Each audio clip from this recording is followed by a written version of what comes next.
Fathers day एक खूबसूरत त्योहार है जो बच्चों को पालने से लेके उसके परिणाम स्वरूप एक मजबूत समाज के निर्माण में एक पिता द्वारा निभाई गई महत्वपूर्ण भूमिका को स्वीकार करता है और उसकी सराहना भी करता है। क्या आपको पता है कि फादर्स डे को स्वीकृति मदर्स डे के कई सालों बाद मिली, और वो भी महज एक सहयोग की वजह से।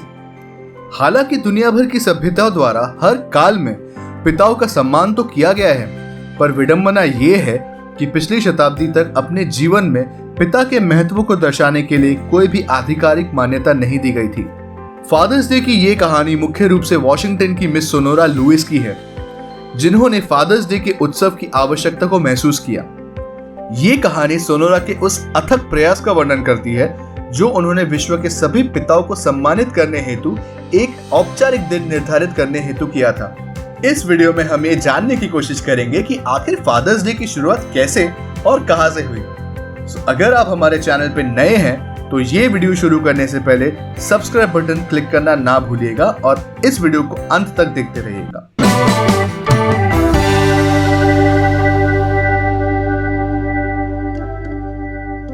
आधुनिक समाज में फादर्स डे की उत्पत्ति कैसे हुई? आधुनिक समय में पिताओं को सम्मान देने का रिवाज 19वीं शताब्दी से चला आ रहा है।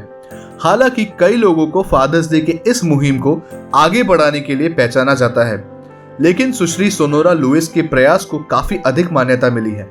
वॉशिंगटन के स्पोकेन की रहने वाली ये एक समर्पित बेटी सुश्री सोनोरा लुइस की कहानी है, जिनको फादर्स डे फेस्टिवल की स्थापना का श्रेय दिया जाता है।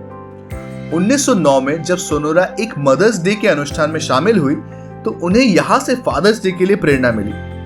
सोनोरा, जो उस समय 27 वर्ष की थी, अपने 5 भाई बहनों की अकेले परवरिश करते उनके पिता की कठिनाइयों को समझ चुकी थी। सोनोरा की मां का 16 साल की उम्र में प्रसव के दौरान निधन हो गया था। सोनोरा के पिता विलियम जैक्सन स्मार्ट एक गृह युद्ध के अनुभवी सैनिक थे। उन्होंने अपने 6 बच्चों की अकेले परवरिश की थी, जिनमें एक नवजात शिशु भी शामिल था। सोनोरा ने सोचा कि अगर माताओं का सम्मान करने के लिए एक विशेष दिन होता है तो क्यों पिताओं का सम्मान करने के लिए कोई दिन नहीं होता। सोनोरा के इस विचार पर कई लोगों ने हंसी मजाक भी बनाया, लेकिन उनकी ये इच्छा कभी कम नहीं हुई। उन्होंने फादर्स डे के लिए एक ईमानदार अभियान की पैरवी की।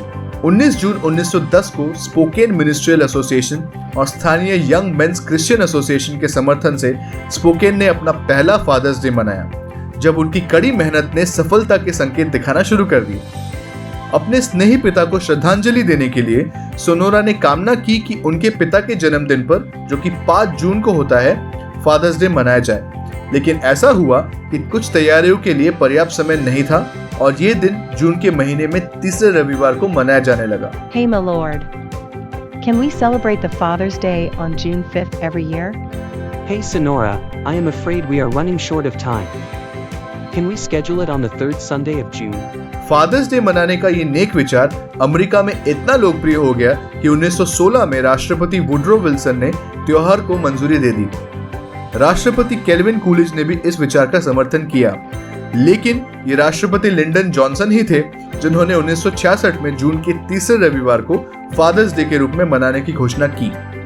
फिर 1972 में राष्ट्रपति रिचर्ड निक्सन ने जून के तीसरे रविवार को होने वाले फादर्स डे की औपचारिक घोषणा कर दी, जो अब तक मनाई जाती है।